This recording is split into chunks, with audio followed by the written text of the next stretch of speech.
Good day and welcome to Elementary 72 Gaming. Now, all of you out there watching along with this climb, we're just ending off on the best arc. The best fight has just ended. Baam has beaten Jahad, and we can see that Baam is a beast of a beast who hasn't yet even reached the absolute limit of limits because he still hasn't ignited the second thorn.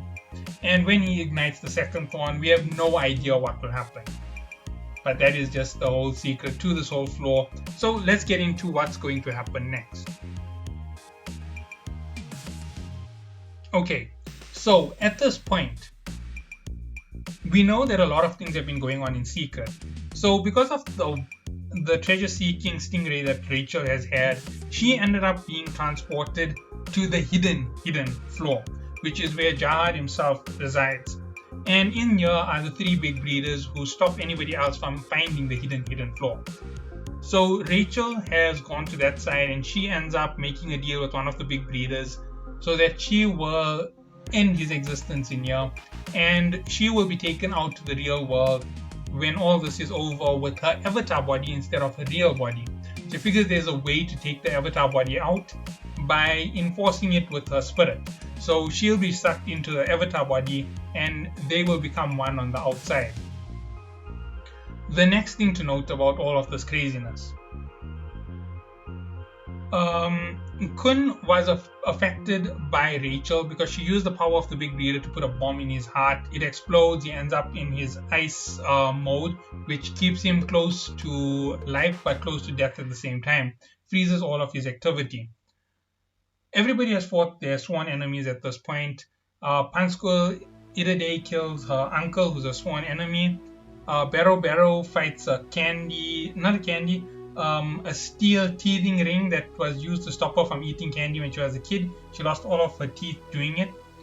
And we find out that everybody else's sworn enemies have been beaten.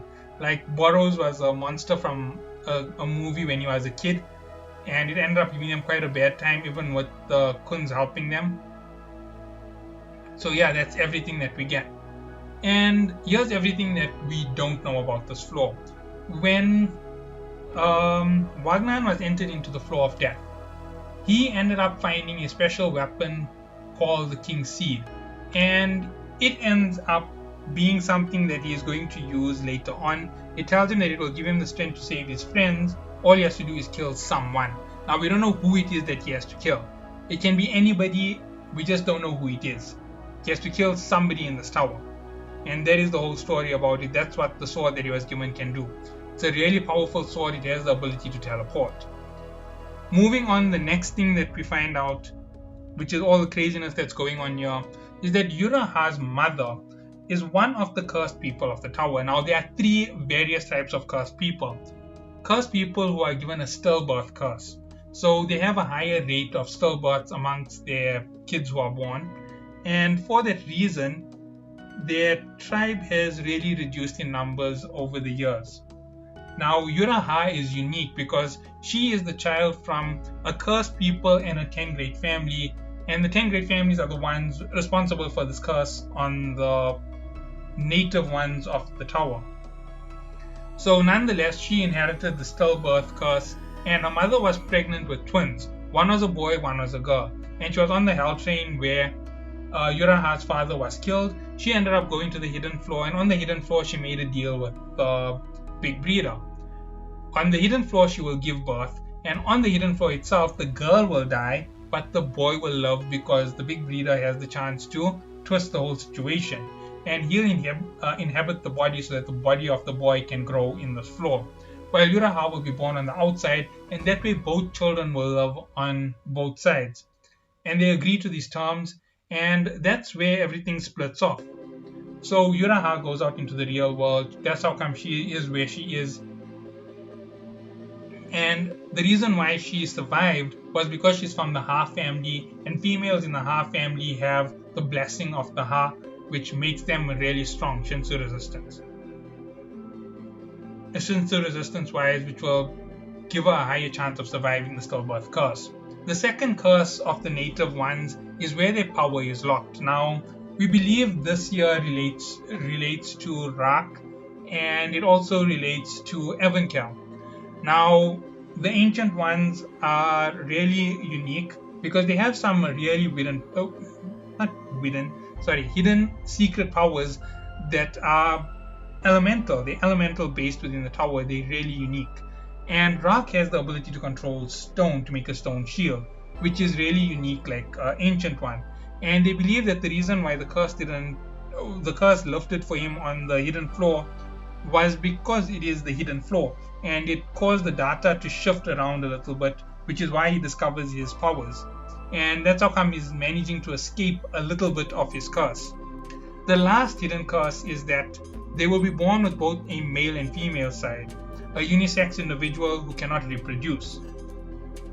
So that is how they were cursed, and this year will happen in their race slowly over time as a curse so that they can watch themselves disappear. So yeah, it's a really cruel way of cursing a people. So that is the whole secret behind Yuraha, and the reason she wants to come here is to visit the data of her mother on the floor who was supposed to be here. It turns out the big breeder ended up erasing her because she didn't love him like her own child when she found out the truth about what had happened, and he didn't have the use for a mother who wasn't willing to be his mother. So he erased her completely because she was begging for it anyway. Khun Edwan had made a deal with Han Sang-yu, and Han Sang-yu already knew that Khun Edwan had a pearl on him from Gustang that could erase and reset all the data to zero on the hidden floor, allowing everybody to escape. So all he had to do was use it, and he could wipe out this entire floor. So nonetheless, that is what he had on him, and it was a secret weapon. He ends up using it while Jahad tries to kill Bam. And this is exactly what Jahad says when he sees Bam. Your eyes, I killed you before, son of Aline. And this is how we know Bam is 100% the child of Aline from the legend, because Jahad knows about it. And young Jahad tells adult Jahad that he believes this boy needs to survive and take this treasure because he is going to be the next great adventure for Jahad on the outside. And we see a little trace of Jahad from the past in Jahad of the future because he actually listens to that little bit of information. And this is it. Jahad's character is one that likes to push himself. He likes to go crazy and go over the top and have fun in that way. That is Jahad. And with this entire challenge being issued to him, Jahad feels the thrill of something new that he might be able to take on in the next few years. This ends up leading to quite a bit of craziness in the next arc. We're going to get through it in a little bit as we go into this crazy situation. Okay.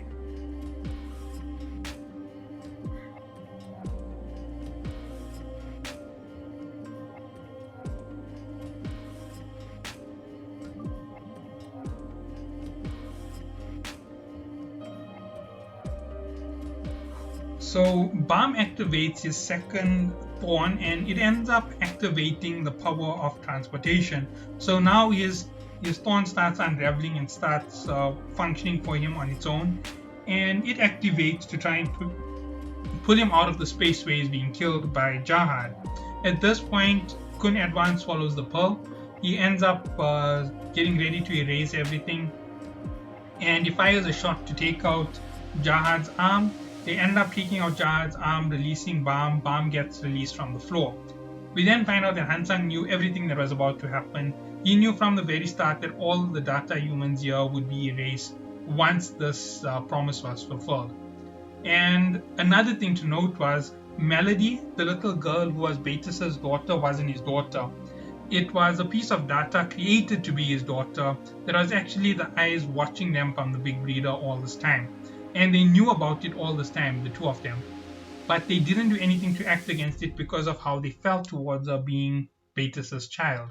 And we see so many things being unraveled in that last few seconds. Hockney is actually moved so much that he draws a picture of the last moment of Beatrice's life. And we see all of this as the revelation of what's going on around this end of the Floor of Death.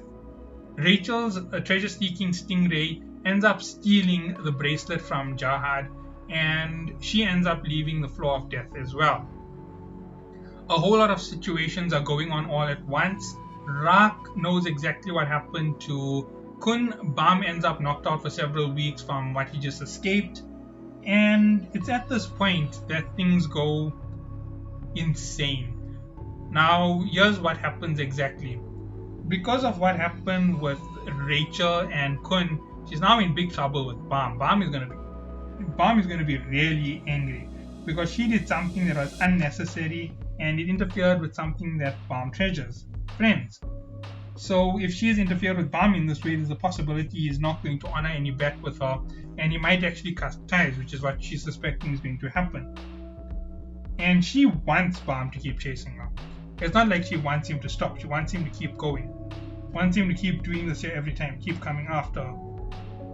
We don't know what's her full motivation and how much she knows, but we do know that she knows some part of what is going on with Bam and what destiny he is trying to fulfill, or what destiny he is going to fulfill one way or the other.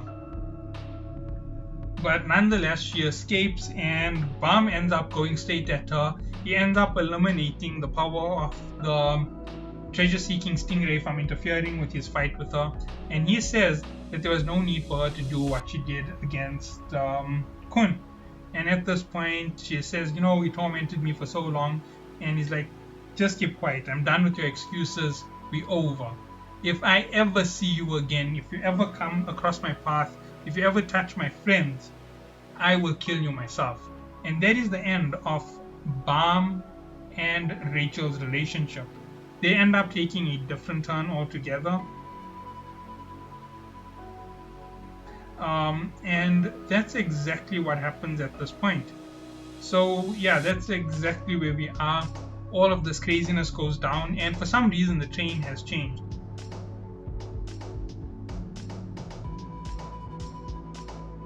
Because for some reason when the floor, the hidden floor got erased, all of a sudden the rules on the train started to shift. Guides could see parts again, and everything was now getting hazy again. At the same time, Jahad is about to go active again for the first time in centuries or millennium. And immediately when he does this here, he ends up overclocking his power to take his rank back as the most powerful active ranker. He ends up giving 3 orders, and his 3 orders are as follows.